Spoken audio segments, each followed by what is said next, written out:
কারণ আমি বলবো ওনার যদি সামান্যতম কৃতজ্ঞতা বোধ থাকতো তাহলে মমতা ব্যানার্জির দল ছেড়ে এই ৮০ বছর বয়সে কিসের লোভে কিসের লালসায় তিনি মমতা ব্যানার্জির দল ছেড়ে আবার একটা অনামী দল, যে দলকে কেউ চেনে না জানে না, সেই দলের লিডারশিপ করতে যাচ্ছি। শুনছি নাকি আবার আগামী দিনে এনডিএকে সমর্থন করবে।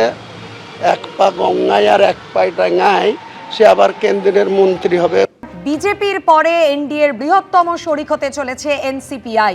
দিল্লিতে বিদ্রোহী সাংসদদের তৎপরতা একেবারে তুঙ্গে। তৃণমূল থেকে এনসিপিআইতে গিয়েই মন্ত্রিত্ব পাওয়ার জল্পনা। কেন্দ্রীয় মন্ত্রী হতে পারেন সুদীপ বন্দ্যোপাধ্যায়, ডক্টর শর্মিলা সরকার। কেন্দ্রীয় প্রতিমন্ত্রী হতে পারেন সুদীপ বন্দ্যোপাধ্যায়, কেন্দ্রীয় প্রতিমন্ত্রী হতে পারেন শর্মিলা সরকার।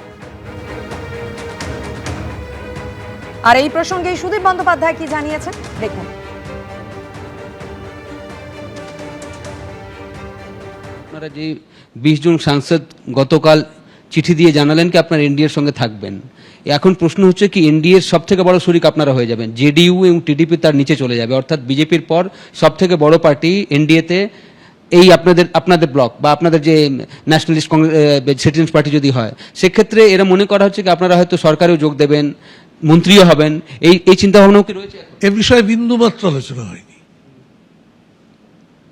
1% দলের মধ্যে অনেকে আমাকে হাত জোর করে অনুরোধ করেছেন এই দলটার নেতৃত্ব আপনি যেমনভাবে তৃণমূল কংগ্রেসকে দিয়েছিলেন এসে আপনি দিন, কিন্তু আমি বলেছি কাকলি প্রথম থেকে উদ্যোগ নিয়ে এটা করছিল, নেতৃত্বটা ওর কাছেই দিয়ে রাখো।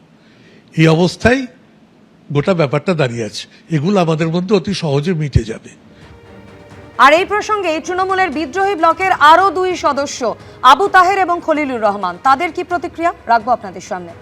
আমাদের পার্লামেন্টেও আলাদা করে আমরা একটা নতুন, গতকাল স্বাক্ষর হয়েছে নতুন দল তৈরি করে আমরা আগামী দিনে আমাদের লক্ষ্য একটাই, আমরাই তৃণমূল কংগ্রেস এই দাবি নিয়েই আমরা যাব এবং যদি আইনগত বিষয় হয় আইনগতভাবেই আমরা মোকাবেলা করব।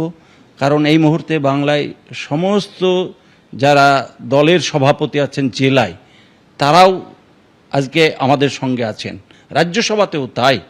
তাহলে আমরাই অরিজিনাল তৃণমূল কংগ্রেস।